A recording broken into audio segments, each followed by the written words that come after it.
قال النبي صلى الله عليه وسلم التاجر الصدوق الأمين مع النبيين والصديقين والشهداء أو كما قال عليه الصلاة والسلام. اللهم صل على سيدنا محمد وعلى آل سيدنا محمد في أول كلامنا. اللهم صل على سيدنا محمد وعلى آل سيدنا محمد في أوسط كلامنا. اللهم صل على سيدنا محمد وعلى آل سيدنا محمد في آخر كلامنا.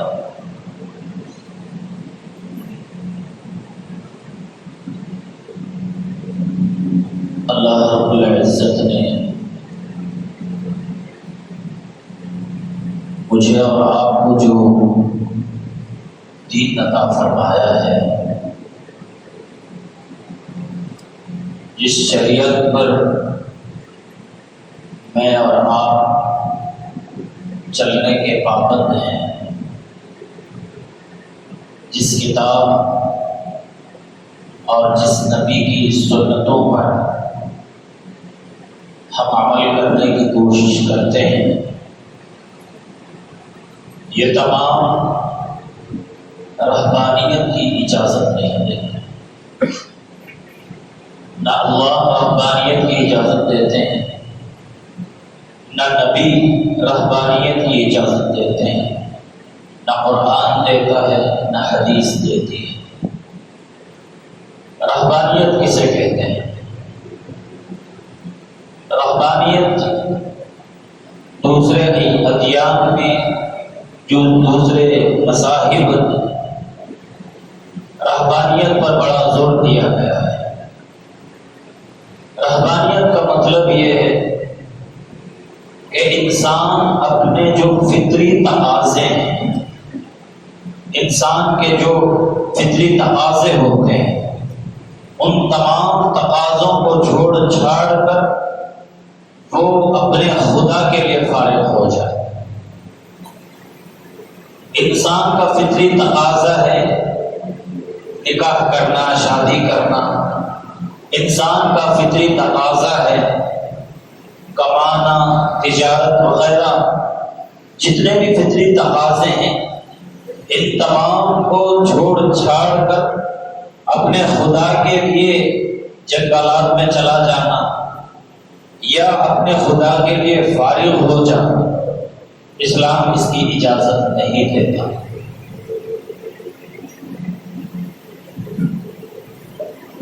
اسی وجہ سے مسلمان اگر نکاح کرتا ہے تو اسے نکاح پر بھی ثواب دیا جاتا ہے. مسلمان اگر اپنے بیوی بچوں کا خیال کرتا ہے، بیوی بچوں کی دیکھ بھال کرتا ہے، بیوی بچوں کے لیے کماتا ہے، بیوی بچوں کو کھلاتا ہے، اس پر بھی اسے ثواب اور اجر کا اعلان کیا گیا ہے. الغرض جتنے بھی فطری تقاضے ہیں، اگر مسلمان حلال طریقے سے ان تمام فطری تقاضوں کو انجام دیتا ہے تو اسے اس پر اجر و ثواب کا وعدہ کیا گیا ہے، اعلان کیا گیا ہے. انہی فطری تقاضوں میں ایک رزق ہے. رزق کمانے کا طریقہ اسلام نے بتایا ہے. ویسے تو آپ حضرات جانتے ہیں کہ اسلام، شریعت، قرآن نے انسان کی زندگی کے ہر عمل میں انسان کی رہنمائی کی ہے، اپنے ماننے والوں کی رہنمائی کی ہے، آداب سکھلائے. کسی بھی آپ عنوان میں لے لیں، کسی بھی آپ ٹاپک کو لے لیں، ہر عنوان، ہر ٹاپک میں اسلام نے اپنے ماننے والوں کی رہنمائی کی ہے. اگر تم نکاح کیے ہو تو تمہیں بیوی کے ساتھ کیسا سلوک کرنا ہے، بچے ہیں تو بچوں کے ساتھ کس طرح کا برتاؤ کرنا ہے، ماں باپ ہیں، ماں باپ کے ساتھ کس طرح ہمیں سلوک کرنا ہے، اگر تمہارے بڑے ہیں بڑوں کے ساتھ کیا سلوک کرنا ہے۔ الغرض تمام چیزوں میں، تمام مسائل میں اسلام نے اپنے ماننے والوں کی رہنمائی کی ہے، آداب سکھلائے۔ لفظ ادب پر ایک بات یاد آ گئی، الحمدللہ مساجد میں جائے نماز کا استعمال کیا جا رہا ہے۔ بہت دنوں سے ذہن میں بات تھی، یہ جائے نماز جو فولڈ ہم کرتے ہیں اس کا طریقہ یہ نہ تو فرض ہے نہ تو واجب ہے، ادب بتلا رہا۔ ادب کسے کہتے ہیں؟ بہت سارے لوگ کرچیف رکھتے ہیں، وضو کرنے کے بعد اپنا چہرہ وغیرہ پوچھتے ہیں، لا کر سامنے ڈال کر نماز پڑھتے ہیں۔ اس میں کوئی قباحت نہیں، کوئی غلط نہیں ہے، لیکن غلطی اس وقت، بے ادبی اس وقت ہوتی ہے جب آپ کو اس جگہ سے بازو کھینچنا ہوتا ہے تو آپ ہاتھ سے اس کرچیف کو نہیں اٹھاتے، پیر سے اٹھا کر بازو رکھتے ہیں۔ بہت سارے لوگ، یہ بے ادبی ہے۔ جس چیز سے آپ چہرے کو پوچھ رہے ہو، جس چیز سے آپ اپنے ہاتھوں کو پوچھ رہے ہو، اسی چیز کو آپ اپنے پیر سے اٹھا رہے ہو، یہ بے ادبی ہے۔ اسی طرح جانماز آپ لے لیں، جانماز کو جو فولڈ کرنے کا طریقہ ہے، بہت سارے لوگ اس کا سرانہ اور پینتل دونوں کو ملا کر فولڈ کرتے ہیں، یہ ادب کے خلاف ہے۔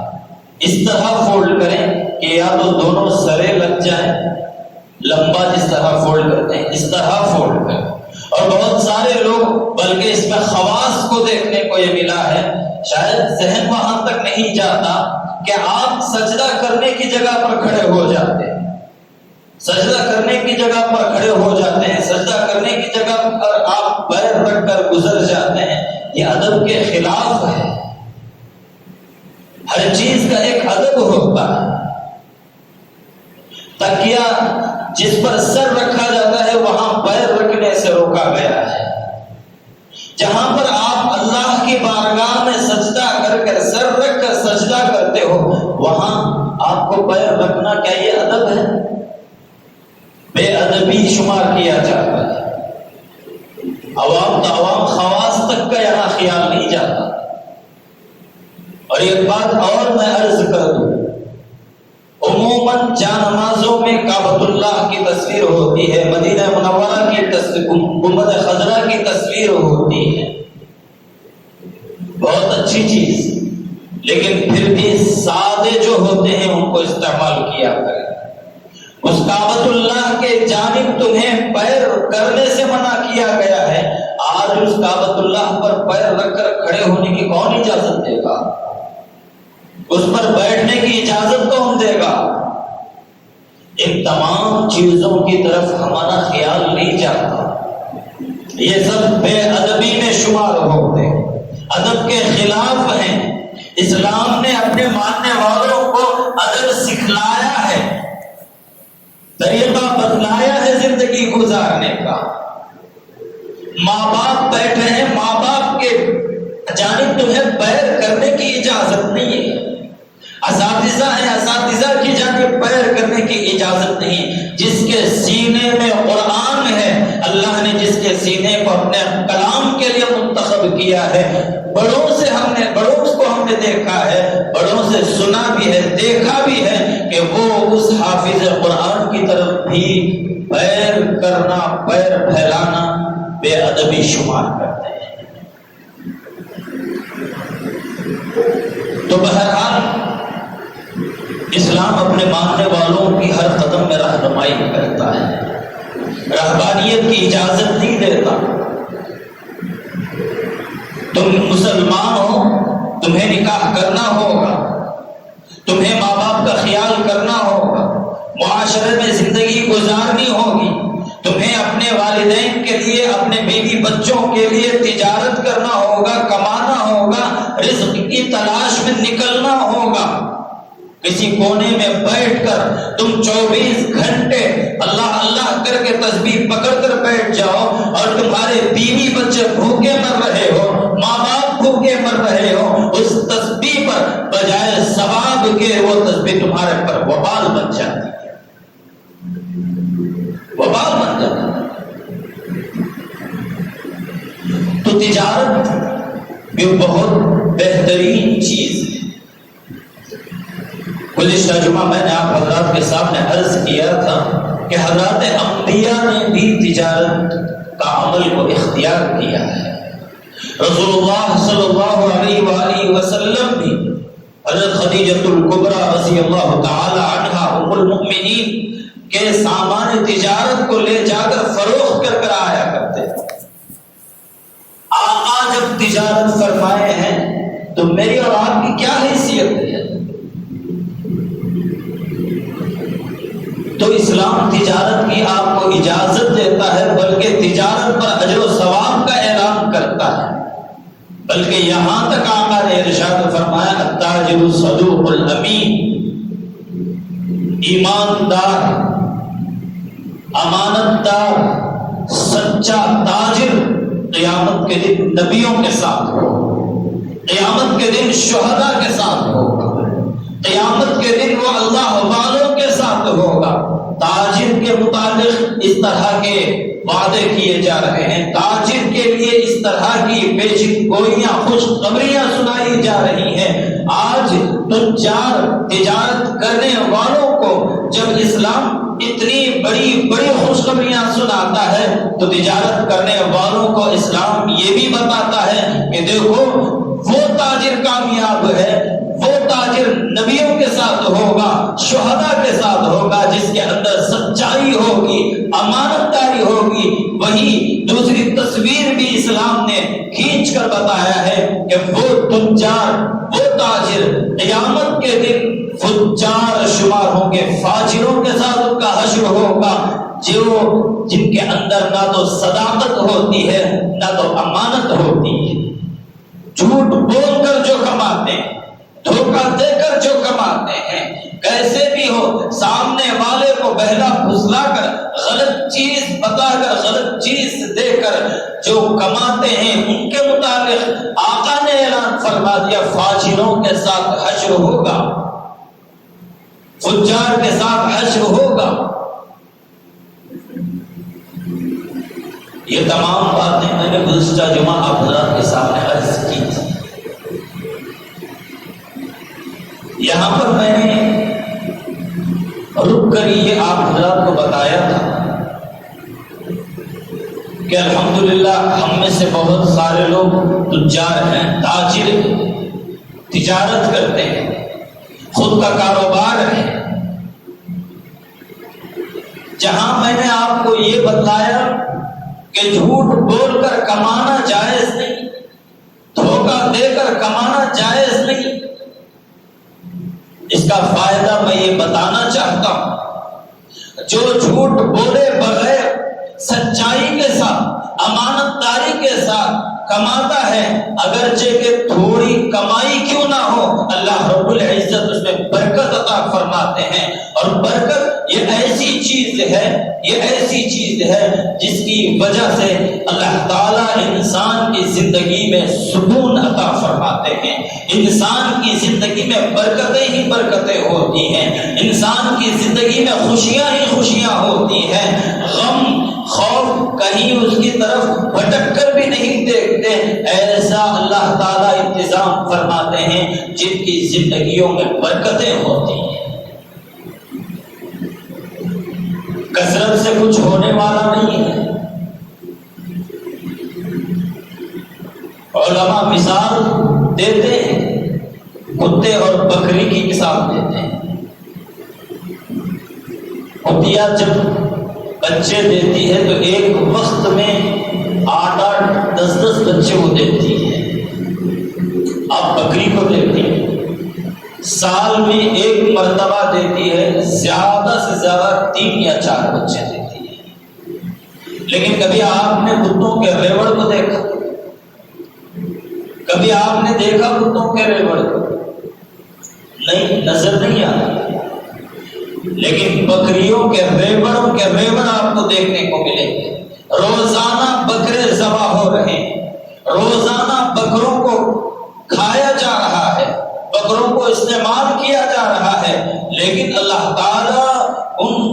حالات جانوروں میں وہ برکت رکھی ہے، روزانہ انہیں ذبح کرنے کے باوجود جتنے ذبح ہوتے ہیں اس سے زیادہ دیکھنے کو ملتے ہیں۔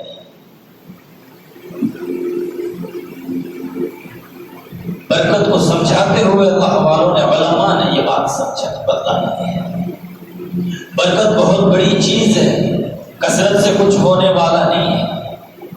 جس کی زندگی میں کثرت ہے، مال میں کثرت ہے، اولاد میں کثرت ہے، ہر چیز میں کثرت ہے، برکت نہیں، اس کی زندگی میں سکون نہیں ہوتا۔ بڑے سے بڑے مالداروں کو آپ نے دیکھا ہوگا، اربوں کے مالک ہوں گے لیکن زندگیوں میں سکون نہیں ہوتا۔ ایک غریب کو آپ دیکھ لیں، درخت کے نیچے زمین پر سر رکھتا ہے تو گھوڑے بیچ کر سو جاتا ہے۔ مالداروں کو دوائیاں، نیند کی دوائیاں استعمال کرنی پڑتی ہے، جن کی ہر ایک کی تاریخ نہیں بتا رہا، جن کی زندگیوں میں برکت نہیں ہوتی ان کا یہ حال ہوتا ہے، اور جن کی زندگیوں میں برکت ہوتی ہے سوکھی روٹی کھا کر وہ دنیا پر راج کرتے ہیں۔ اللہ تعالیٰ نے جب مقدس چیزوں کے متعلق بیان فرمایا، اللہ تعالیٰ نے ان کے ساتھ برکت کا لفظ بھی استعمال فرمایا۔ ان اول بیت وضع للناس للذی ببکۃ مبارکہ، زمین پر سب سے پہلا جو اللہ کا گھر رکھا ہے، اللہ تعالیٰ فرماتے ہیں وہ مکہ ہے۔ مکے کا دوسرا نام مکہ ہے، وہ بڑا بابرکت والا گھر ہے۔ اس میں اللہ نے ایسی برکت رکھی ہے، لاکھوں غموں میں انسان مبتلا ہو، بیماریوں سے پریشان ہو، صدموں میں مبتلا ہو، جب وہاں جا کر اس کے سامنے بیٹھ کر اسے دیکھتا ہے، نہ اسے بیماریاں نہ یاد آتی ہیں نہ پریشانیاں، سکون ہی سکون ملتا ہے۔ کیوں؟ اللہ نے اس میں برکت رکھی ہے۔ سبحان الذي اسرى بعبده ليلا من المسجد الحرام الى المسجد الاقصى الذي باركنا حوله۔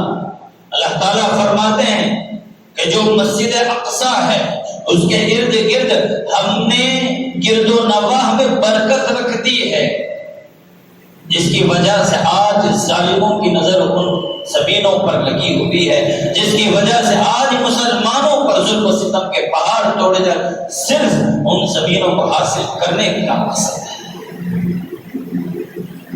مسلمانوں کے گھروں کو زمین بوس کیا جا رہا ہے، مسلمانوں کو دن دہاڑے مسلمانوں کا خون بہایا جا رہا ہے، کیوں؟ ان برکت والی زمینوں کو حاصل کرنے کے خاطر۔ دنیا کی نظر آج وہاں نہیں جاتی۔ پھر اللہ تعالیٰ نے ارشاد فرمایا سورہ نور میں، شجرۃ مبارکۃ زیتونۃ لا شرقیہ، اللہ تعالیٰ نے زیتون میں بھی برکت رکھا ہے۔ آج سائنس یہ کہنے پر مجبور ہے کہ زیتون کا تیل یہ واحد ایسا تیل ہے جس میں اللہ نے شفا رکھا ہے، جس کے ذریعے جو دل میں بد نالیاں ہوتی ہیں ان تمام کو اللہ تعالیٰ کھول دیتے ہیں۔ دنیا کے دوسرے تمام جو تیل ہیں جن کو ہم کھانے پینے میں استعمال کرتے ہیں، ان تمام تیلوں کے ذریعے دل کی جو نلیاں ہوتی ہیں وہ بند ہو جاتی ہیں، لیکن زیتون میں اللہ نے وہ برکت رکھی ہے کہ زندگی بھر اگر آدمی استعمال کرتا ہے کھانے میں پینے میں، بلکہ آقا نے اسے کھانے پینے کی ترغیب دی ہے۔ فرماتے ہیں اللہ تعالیٰ اس تیل کے اندر وہ برکت رکھے ہیں کہ بیمار انسان کو اس تیل سے اللہ تعالیٰ شفا عطا فرماتے ہیں۔ کیوں؟ اللہ نے اس برکت رکھی ہے۔ میرے دوستوں یہ بہت بڑی چیز ہے برکت۔ ایک اور بات بتلاؤں، حضرت تھانوی علیہ الرحمہ کا قول ہے، حضرت تھانوی فرماتے ہیں علیہ الرحمہ، اللہ تعالیٰ ان کی قبر کو نور سے منور فرمائے۔ حضرت فرماتے ہیں اللہ تعالیٰ اس محلے میں برکتوں کو نازل محلے والوں کو برکتوں والی زندگی عطا فرماتے ہیں جس محلے والے اپنے امام کو خوش رکھتے ہیں، اس محلے میں اللہ تعالیٰ برکتوں کو نازل فرماتے ہیں۔ بہت بڑی بات حضرت نے فرمائی۔ آج اخبارات میں آپ حضرات نے پڑھا ہوگا، گزشتہ ہفتہ یہ خبر بہت زیادہ پھیلی ہے کہ امام آج تک کسی نے سنا نہیں تھا کہ حافظ نے خودکشی کر لی ہو، جس کے سینے میں اللہ کا کلام ہے اس نے خودکشی کر لی ہو، آج تک سننے کو نہیں ملا۔ لیکن آج بڑے افسوس کے ساتھ یہ کہنے پر مجبور ہوں کہ آج ہم نے اخبار میں پڑھا کہ آج ایک حافظ ہیں جن پر اتنا ظلم ہوا کہ وہ خودکشی کرنے پر مجبور ہو۔ خودکشی کے بہت سارے اقسام ہیں، جن میں بعض ایسی خودکشیاں ہیں جن پر خودکشی کرنے والوں پر عذاب نہیں ہوتا، وہ انشاءاللہ کبھی اور وقت میں عرض کروں گا۔ لیکن آج ہمیں بڑے افسوس کے ساتھ، پہلے ہم بڑے فخر کے ساتھ، ہر مسلمان یہ کہتا کہ کبھی ہم نے ائمہ کو احتجاج کرتے ہوئے نہیں دیکھا، کبھی ہم نے حفاظ اور علماء کو نہیں دیکھا مسجد والوں کے ساتھ کے خلاف، کمیٹی والوں کے خلاف احتجاج کرتے ہوئے، تنخواہوں کی بڑھوتری کا ڈیمانڈ کرتے ہوئے کبھی نہیں دیکھا۔ لیکن آج کیا ہوا؟ جس کے پیچھے ہم نماز پڑھتے ہیں، جس کی نماز درست ہماری نماز درست، جس کی نماز خراب ہماری نماز خراب، جو کل قیامت کے دن اللہ کے یہاں ہماری نمازوں کی گواہی دینے والا ہے، ہمارے سجدوں کی گواہی دینے والا ہے، جہاں زمین ہمارے سجدوں کی گواہی دیتی ہے، جہاں در و دیوار ہمارے سجدوں کی گواہی دیتے ہیں، جہاں مصلی ہماری سجدوں کی گواہی دیتے ہیں، وہیں پر تمہارا مؤذن اور امام تمہارے سجدوں کی گواہی دیتا ہے۔ نہیں معلوم ہماری قوم میں یہ کہاں سے یہ چیز آ گئی، کسی کو بڑھتا ہوا دیکھنا ہماری قوم کو پسند ہے۔ ابھی غریب میں الیکشن ہوا، اس میں بھی آپ دیکھیں مسلمان پارٹی کامیاب ہو گئی، مسلمانوں کے اندر وبال آ گیا، اس کی وجہ سے چھٹا سب پورا انہیں آنکھوں کریا سب پورا کاٹ ڈالے۔ عقل کے دشمن، کب تک غلامی میں اختیار کرو گے؟ کب تک غیروں کے پیچھے دم ہلاتے ہوئے بھاگو گے؟ مجھے سخت کہنے پر میں مجبور ہوں، برداشت کر لے۔ کبھی سوچا ہے آپ 70 سیٹ جو لے کر صرف 19 سیٹوں پر کامیاب، کیا اس کا کوئی قصور نہیں ہے؟ 20 سیٹوں میں 5 سیٹ جیت کر تمہیں دکھایا ہے، وہ اللہ کا بندہ ہے۔ اسی پر انگلیاں کب تک اٹھاؤ گے؟ کب تک دوسروں کی ٹانگ کھینچتے رہو گے؟ کبھی تو عقل سے کام کرو۔ کبھی اللہ نے تمہیں امام بنا کر بھیجا ہے، تمہیں قیادت کا جھنڈا تمہارے ہاتھ میں دیا ہے، تم غلامی کو پسند کر رہے ہو۔ طلاق کا مسئلہ آیا تو وہ ایوانوں میں، حکومت کے ایوانوں کو اس نے ہلا کر رکھ دیا۔ دین کا مسئلہ آیا، حکومت کے ایوانوں کو ہلا کر رکھ دیا۔ جہاں کئی مسلمانوں کا مسئلہ آتا ہے، جن کے پیچھے تم ہلاتے ہوئے بھاگتے ہو، کبھی دیکھا انہوں نے طلاق پر، اسلام پر دخل اندازی کرتے ہوئے، دیکھتے ہوئے انہوں نے کبھی انگلی اٹھائی، کبھی آواز اٹھائی؟ انہوں نے کب تک یہ سوچ رکھ کر جیو؟ اللہ نے تمہیں امام بنایا ہے، تمہیں قائد بنایا ہے، تمہیں رہنما بنایا ہے، اور تم ہو کیا؟ غلامی کو پسند کر رہے ہو۔ وہ بھی ان لوگوں کی غلامی جو ہمیشہ تمہیں اپنے نوکر سے بڑھ کر دیکھنا پسند نہیں کرتے۔ معذرت چاہتا ہوں لیکن برداشت کر لیں، یہ جو کہہ رہا ہوں 100% اس میں کچھ آپ غلط بتا دیں۔ جمعہ کے بعد مل کر آپ مجھے بتا دیں حضرت یہ آپ غلط کہہ رہے ہیں۔ 70 سالوں سے ہم نے کیا کیا ہے؟ کیا ملا ہے ہمیں؟ سوائے ڈر کے، سوائے غلامی کے، سوائے ہمیں استعمال کیا گیا، اس کے علاوہ کچھ بھی نہیں ملا ہے۔ مسلمانوں کنویں کے باہر نکلو، ساری کائنات کے لیے تمہیں پیدا کیا گیا، ساری کائنات کا تمہیں امام بنایا گیا ہے، ساری کائنات کا رہبر تمہیں بنایا گیا ہے، اور تم ہو کہ دوسروں کی رہبری اختیار کرتے ہو، اپنوں کو بڑھنا پسند نہیں کرتے۔ عقل، کم از کم عقل تو استعمال کرو، سوچیں۔ اور بہت سارے لوگ وہ آئے تو خوشیوں میں اس طرح کو ہنگامہ کیے کہ برادران وطن کے ساتھ ہمارا یہ ہو گیا وہ ہو گیا۔ کبھی وہ خبر بھی آپ نے دیکھی دشمن پارٹی نے جب کامیابی حاصل کی تو ہماری مسجدوں کا کیا حال کیا؟ کبھی پیچھے کا نہیں بتاؤ، اسی وقت اسی ہفتے میں جو ہوا مصلیوں کے سروں کو پھوڑ دیا گیا، وہ بھی خوشیاں۔ کبھی مسلمانوں تمہاری ہمت ہوئی آواز اٹھانے کی؟ میں ہمیشہ یہ کہتا ہوں، آج مسلمان مصلحت کے نام پر بزدلی کی چادر اوڑھ کر پھر رہا ہے، اور ہے یہ نوجوان جن سے کہیں سے کوئی امید نہیں ہے، نہ دنیا کے، نہ دین کے، نہ دنیا کے، کہیں سے کوئی امید نہیں ہے۔ کیوں ہماری قوم اپنوں کو بڑھتا ہوا دیکھنا پسند کیوں نہیں کرتی؟ کیوں نہیں کرتی؟ اپنوں کی کامیابی برداشت ہماری قوم کو خود نہیں ہوتا۔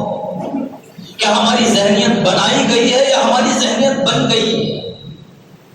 اللہ کے واسطے اپنے ذہن کو، اپنے دلوں کو، اپنے دماغوں کو کشادہ کریں، کھولیں۔ کوئی آپ کے سامنے کامیاب ہوتا ہے تو اس کا ہاتھ بڑھائیں، پیر نہ کھینچیں۔ کوئی آپ کے سامنے خوش جیتا ہے تو اس کی خوشی میں شامل ہو جائیں، اس کی خوشیوں کو اجاڑنے کے لیے کوشش نہ کریں۔ ائمہ کے ساتھ بھی اسی طرح کا برتاؤ ہماری قوم ہے۔ کبھی آپ نے دیکھا ہے عیسائیوں کے پادریوں کیسی فیسلٹیز انہیں دی؟ میں یہ نہیں کہہ رہا، میں یہ بتانا چاہتا ہوں آج ہماری قوم یہ جو تباہی کے دہانے پر آ کر کھڑ گئی ہے، اس کی وجہ کیا ہے؟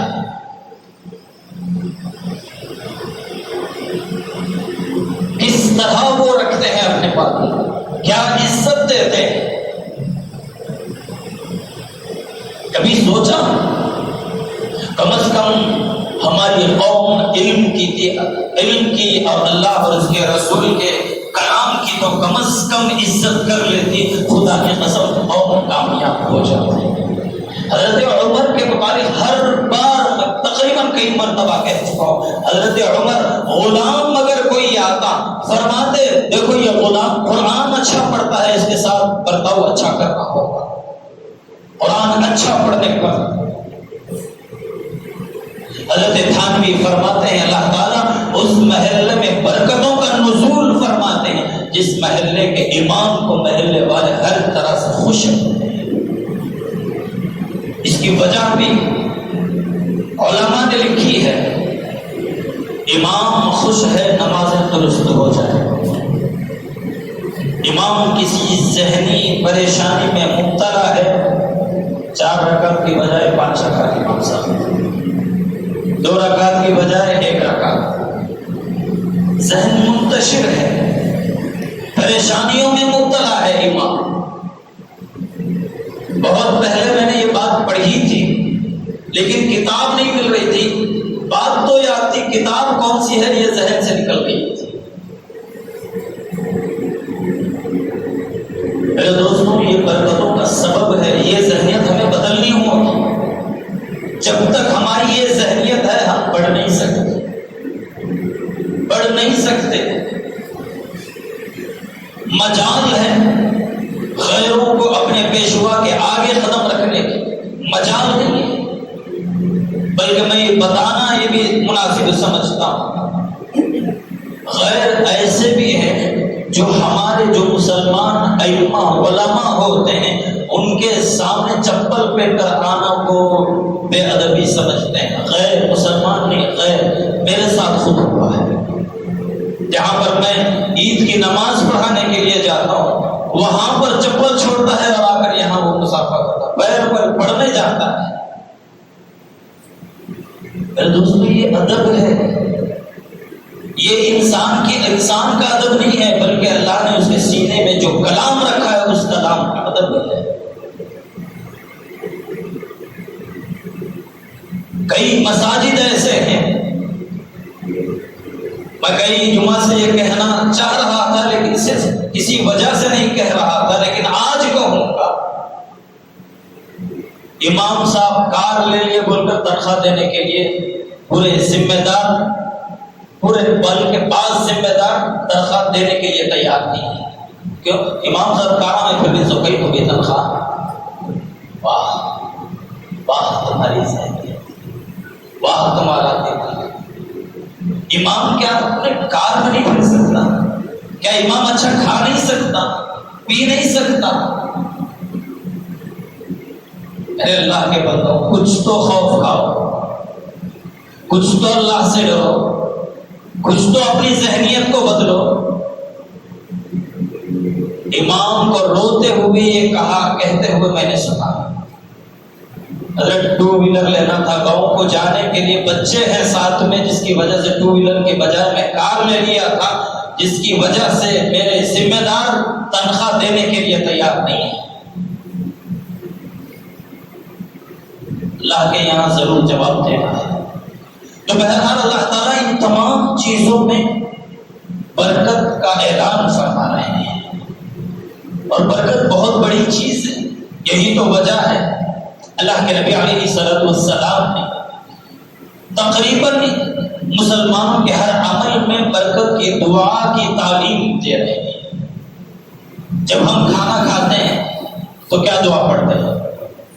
ارے پڑھو کوئی تو. بسم اللہ والا برکت اللہ. یہ والا نوالے کے جیسا دکھتا، یہ والا نہیں ہے. بسم اللہ وعلا برکت اللہ، وعلا ہے. اللہ کے نام سے کھاتا ہوں، برکت اللہ کی برکت پر کھاتا ہوں. برکت کے ساتھ کھانے کی تعلیم دی جاتی ہے. پھر جب نیا پھل دیکھتے ہیں تو وہاں پر بھی جو دعا ہمیں سکھلائی گئی ہے، اس دعا میں بھی برکت کی دعا مانگی گئی. وضو کے درمیان کی جو دعا ہے، اللہم اغفر لی ذنبی ووسع لی فی داری وبارک لی فی رزقی.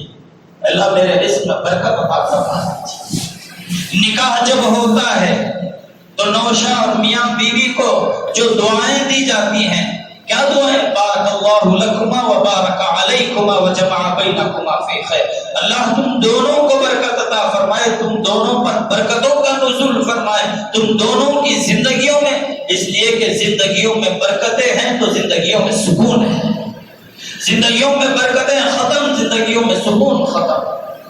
جب ہماری تجارتوں میں جھوٹ آ گیا، دھوکہ آ گیا، تو ہماری تجارتیں غارت ہو گئی. جب تجارتیں غارت ہو گئی، ان تجارتوں سے آنے والے پیسوں میں، آمدنی میں کہاں سے برکت ہوگی؟ اب جب برکت نہیں ہے، لاکھوں مہینے کے کما رہے ہیں، برکت نہیں ہے، پریشان ہیں. پریشانیاں چھوڑنے کا نام نہیں لے رہی ہیں. حضرت داؤد علیہ السلام کے متعلق میں نے گزشتہ جمعہ عرض کیا تھا، اللہ نے بہت ساری چیزوں سے نوازا تھا، لیکن غسل فرما رہے ہیں، تتلیوں کی سونے کی تتلیوں کی بارش ہو رہی ہے. آج اگر وہ بارش ہوتی، پہلے نوجوانوں کا کام چھوڑ کو نہ کھڑے، ماں باپ کے اوپر بوجھ بنے. بارش کو جب لے کر بڑھ جاتا، کسانوں جیسا بارش کو جب لے بڑھ جاتے نہیں، ایسا بارش کو جب لے کر بڑھ جاتا. حضرت داؤد سمیٹ رہے. اللہ تعالیٰ نے فرمایا کہ اتنا آپ کو دیا ہے، پھر بھی آپ ان تتلیوں کو نہیں چھوڑتے سننے کی. حضرت داؤد عرض گزار ہوئے، اس حضرت داؤد علیہ السلام کے قول سے خصوصاً تاجروں کو جو آفسوں میں کام کرنے والے ہیں ان کو کچھ باتیں بتانا چاہتا ہوں، 2-4 منٹ زائد۔ حضرت داؤد نے فرمایا اللہ میں نے یہ جو سمیٹا ہے یہ اس لیے اس میں 2 چیزیں میں نے دیکھی ہے۔ ایک وہ چیز ہے جو مجھے بن مانگے دی جا رہی ہے، جب مجھے بن مانگے دی جا رہی ہے تو میں کیوں نہ لوں؟ دینے والا بھی کون ہے؟ دنیا میں ہم دیتے ہیں کسی کو، کسی کا ہم ہاتھ بڑھاتے ہیں، تو بہت کم ایسے لوگ ہیں جو اپنے دل میں یہ بات رکھ کر صرف اللہ اور اپنے درمیان رکھتے ہیں، بلکہ اکثریت ایسے لوگوں کی ہے۔ بلکہ کسی نے بہت خوب کہا کہ اے مالک تو ہی اپنے دروازے سے، رزق کے دروازے سے ہمیں رزق دیتے، یہ بندہ جب رزق دیتا ہے بڑا رسوا کر کے رکھ دیتا ہے، سیلفیاں لے لے کر شیئر کرتے ہیں، فلاں کرتے ہیں، اعلانات کرتے ہیں، رسوا کر کے رکھ دیتے ہیں۔ اس غریب کی غریبی پر اتنا ظلم کرتے ہیں، بجائے ثواب کے عذاب میں مبتلا ہو جاتے ہیں، اس کی دل آزاری میں مبتلا ہو جاتے ہیں۔ تو حضرت داؤد فرماتے ہیں کہ اللہ یہ بن مانگے آپ دے رہے ہیں تو میں سے کیوں نہ لوں؟ اور دوسری چیز اس میں نے برکتوں کو ساتھ اترتا دیکھا ہے۔ تو میں یہاں یہ بات کہنا چاہوں گا کہ جب اللہ نے آپ کو رزق کا انتظام کیا ہے، جب تک آپ جہاں آفس میں کام کر رہے ہیں یا کہیں ملازمت کر رہے ہیں، کہیں سیلز مین جو بھی ہو، جب تک آپ کو کسی سخت پریشانی کی وجہ سے وہاں نکلنے پر مجبور نہ کیا جائے، اس وقت تک کسی کاروبار، کسی تجارت، کسی کام کو نہ چھوڑیں۔ اس میں اللہ کی برکت ہوتی ہے، جہاں استقامت ہوتی ہے وہاں برکت ہوتی ہے۔ تو حضرت داؤد نے فرمایا اللہ نے میں نے اس میں برکتوں کے نزول کو دیکھا، جس کی وجہ سے میں ان تمام چیزوں کو ہونے کے باوجود، بادشاہت ہونے کے باوجود، دنیا کی دولت ہونے کے باوجود میں نے ان کو سمیٹا، صرف یہی وجہ ہے۔ تو میرے دوستوں، برکتوں کو آپ اپنی زندگیوں میں جن طریقوں کو آقا نے بتایا ہے ان طریقوں کے ذریعے تم اپنی زندگیوں میں برکتوں کو لاؤ، برکتوں کے نزول کے اللہ سے فیصلے کرواؤ، پھر دیکھو زندگیاں کس طرح خوشحال ہوتی ہیں۔ اللہ کے نبی علیہ السلام کی حیات مبارکہ، آقا دنیا میں آئے، جب دنیا میں آئے دنیا میں برکتیں ہی برکت، جس کے سینے سے دودھ پیا آقا نے، اس کے سینے میں اللہ نے برکت عطا فرمائی۔ حضرت حلیمہ خود فرماتی ہیں میرے پاس اتنا دودھ نہیں ہوتا تھا کہ میرا بچہ پیٹ بھر کر پی، رات بھر بچہ روتا تھا بھوک کی وجہ سے، لیکن جب سے میں نے اس بچے کو اپنے سینے سے لگایا ہے میرا بچہ پیٹ بھر کر پیتا ہے، یہ بچہ بھی پیٹ بھر کر پیتا ہے۔ اور حضرت حلیمہ خود فرماتی ہیں جب میری اونٹنی کمزور تھی، میں نے اس بچے کو گود میں لے کر جب میرے بچے اس اونٹنی پر بیٹھی تو سب سے آگے، سب سے پہلے میں اپنے گھر کو پہنچی۔ لوگ پریشان ہو گئے، یہ اس عظیم الشان برکت والے بچے کی برکت ہے۔ اور حضرت حلیمہ خود فرماتی ہیں جس دن یہ بچہ میرے گھر میں قدم رکھا اللہ نے وہ برکتیں عطا فرمائی۔ پہلے میری بکریاں، کچھ حالی کا دور تھا، چارہ وغیرہ نہیں تھا، میری بکریاں صبح سے شام تک جاتی اور آتی، خالی پیٹ ہوتی، دودھ بھی ڈھنگ سے نہیں آتا تھا، ہم بھی ساری رات بغیر دودھ کے بھوک کے گزار دیتے تھے۔ لیکن جب یہ بچہ جس دن قدم رکھا ہمارے گھروں میں، لوگوں نے دیکھا لوگوں کی بکریاں بھوکی آتی تھی اپنے گھروں کو، میرے گھر کی بکریاں پیٹ بھر کر آتی تھی اور ہمیں بہت کثرت کے ساتھ دودھ دے دیا کرتی تھی۔ یہ برکت ہے میرے دوست۔